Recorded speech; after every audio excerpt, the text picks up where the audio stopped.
Most people think learning requires comfort. Quiet room. Perfect setup. No stress. Wrong. The fastest learners in the world train in chaos. Gunfire. Noise. Fatigue. Pressure. Special forces don't learn despite stress. They learn because of it. Same brain as you, but trained differently. And once you see how they do it, your entire idea of learning breaks. By the end of this video, you will never train the same way again. Chapter 1. Stress encoding. Most people avoid pressure. You wait until you're ready. You wait until you feel confident. Wrong. Confidence is a side effect, not a requirement. Special forces train under maximum stress from day one. Heart rate elevated. Time pressure. Consequences for failure. Why? Because stress changes how your brain encodes information. Under pressure, your brain releases adrenaline and norepinephrine. These chemicals act like a highlighter. Anything happening in that moment gets tagged as important. Stored deeper. Recalled faster. This is not motivation. This is biology. Psychologists call this state-dependent learning. You remember information best in the same state you learned it. Train calm. Perform stressed. You fail. Train stressed. Perform stressed. You execute automatically. Special forces understand this. They don't study tactics in silence. They simulate war. You study in comfort, then panic in reality. That's your mistake. But here's the problem though. Stress alone can break you if you are not structured. That's where the second advantage comes in. Chapter 2. Micro drills. Most people practice the whole skill. Full presentation. Full workout. Full session. Feels productive. Wrong. It's inefficient. Special forces break everything into pieces. Tiny pieces. Reloading a weapon. Not the entire mission. Just the reload.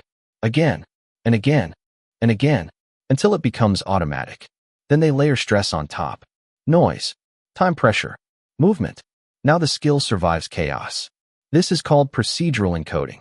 You are turning thinking into reflex. Most people never reach this stage because they practice too broadly, too vaguely.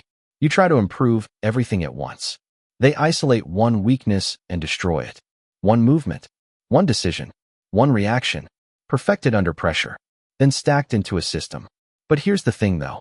Even perfect drills fail if you hesitate. And hesitation comes from overload. Chapter 3. Decision compression. In chaos, you don't have time to think. You act. Or you fail. Most people freeze. Too many options. Too much thinking. Special forces remove options. They use simple rules. If X happens, do Y. No debate. No analysis. Preloaded decisions. This reduces cognitive load. Your brain doesn't have to calculate. It executes. This is the same principle pilots use. Checklists. Protocols. Systems. Why? Because thinking under stress is slow. Systems are fast. You rely on willpower. They rely on automation. That's why they move faster than you. Not smarter. Simpler. But here's the problem though.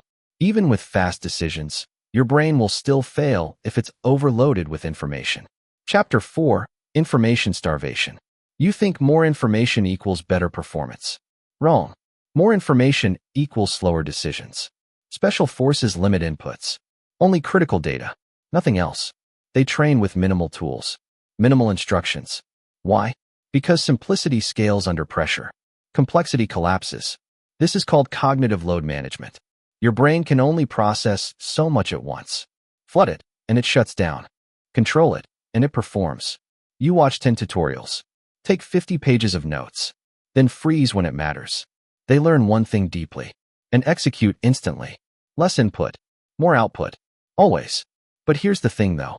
Even with the perfect system, most people still fail. Not because they can't learn, because they can't sustain it. Chapter 5. Identity shift. You think learning is something you do.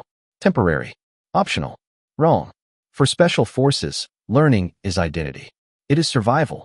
They don't say, I will try to improve. They say, I don't fail twice. That becomes law. Every mistake gets corrected immediately. No delay. No excuses. This creates a feedback loop. Fast correction. Fast improvement. You delay feedback. You avoid discomfort. You repeat mistakes. That's why you stay average. They compress failure into progress. Instantly. And over time, this compounds. Day after day. Until the gap becomes massive. And from the outside, it looks unfair. But it's not talent. It's system. Always system. But here's the final problem, though. You can train under stress. You can drill properly. You can simplify decisions and still be slow. Why? Because you are training the wrong things. You're optimizing useless skills. Fast useless is still useless.